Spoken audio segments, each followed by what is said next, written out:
Good morning students. Welcome to today's science class. In the last class, we discussed about respiration. What are the different types of respirations? Aerobic respiration and anaerobic respiration. Aerobic respiration. Yes, the food is break down into carbon dioxide and water and energy is released in the presence of oxygen. And second type, anaerobic respiration. The food is break down into, alcohol, carbon dioxide and energy in the absence of oxygen. Aerobic, presence of oxygen. Anaerobic, absence of oxygen. During anaerobic respiration, especially the yeast cells releases carbon dioxide and that is used in making breads. Due to that carbon dioxide gas, the bread rises. Right? Today, we'll continue our lesson. Do you know our muscle cells can also respire anaerobically but only for a short time when there is a temporary deficiency of oxygen. During heavy exercise or fast running, cycling or walking, for many hours or heavy weight lifting, the demand of energy is high, but the supply of oxygen to produce the energy is limited. Then anaerobic respiration takes place in the muscle cells to fulfill the demand of energy.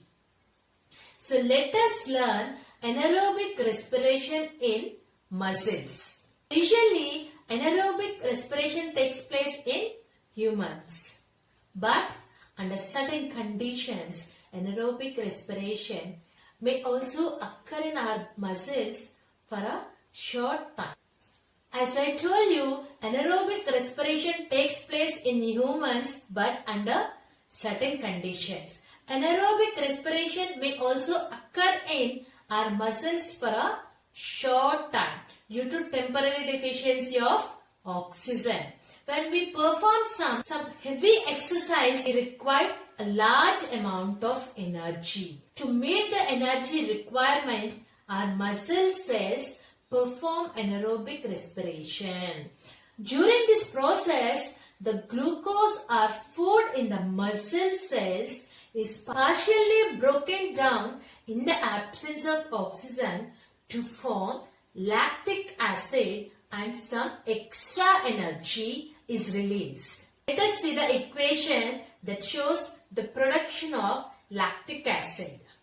Glucose, in the absence of oxygen, it breaks down into lactic acid and energy. This occurs because during vigorous physical activity, the utilization of oxygen at a faster rate in the muscles that can be supplied by the blood.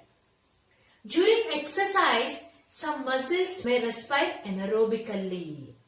Children, have you ever wondered why you get muscle cramps after heavy exercise? The cramps occur when muscle cells respire anaerobically. The partial breakdown of glucose produces lactic acid. When the lactic acid produced during anaerobic respiration gets accumulated in the muscles and it causes muscle cramps. The muscle cramps can be relieved by taking hot water bath or a massage. This improves the circulation of blood and oxygen supply to the muscle cells increases. The increased supply of oxygen results in the complete breakdown of lactic acid into carbon dioxide and water. Thereby you get relief from the cramps. Let us discuss the differences between aerobic respiration and anaerobic respiration. First difference, aerobic respiration occurs in the presence of oxygen. whereas anaerobic respiration takes place in the absence of oxygen. What is the first difference? Aerobic respiration occurs in the presence of oxygen, whereas anaerobic respiration occurs in the absence of oxygen. In aerobic respiration, there is a complete breakdown of food takes place, whereas in anaerobic respiration, there is a partial breakdown of food. What are the end products of aerobic respiration? The end products of aerobic respiration are carbon dioxide, water and energy, whereas the end products of anaerobic respiration are alcohol, carbon dioxide or lactic acid. Lactic acid especially in the muscles. And the last difference is a large amount of energy is produced, whereas in anaerobic respiration less amount of energy is produced. Now let us learn another topic, that is breathing. We all know what is breathing, right? Breathing is a process in which air rich in oxygen is taken inside and air rich in carbon dioxide is given out with the help of respiratory organs. So, breathing involves two steps which takes place alternatively. First one, inhalation.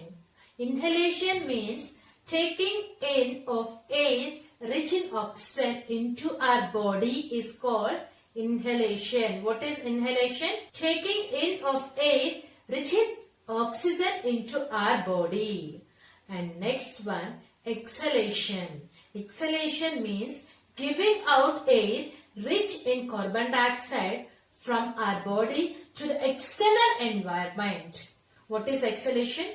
Giving out air rich in carbon dioxide from our body to the next external environment. Let us do one activity.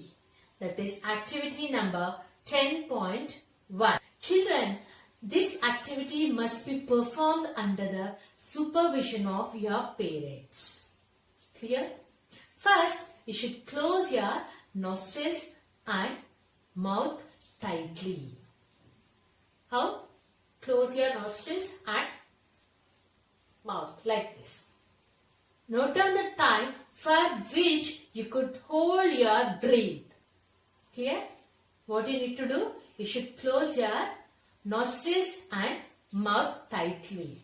Nostrils and mouth tightly. Then count the time.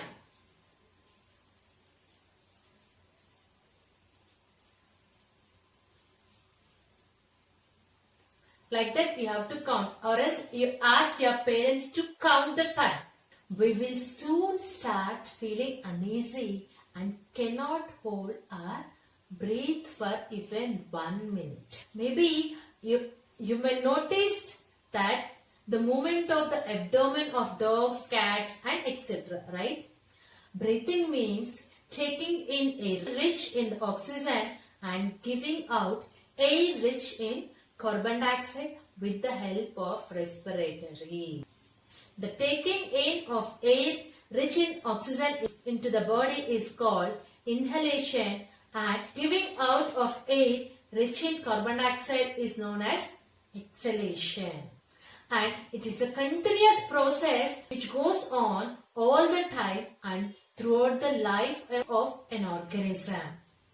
The number of times a person breathes in a minute is termed as breathing rate. What is breathing rate? The number of times a person breathes in a minute. Okay children, we'll continue in the next class.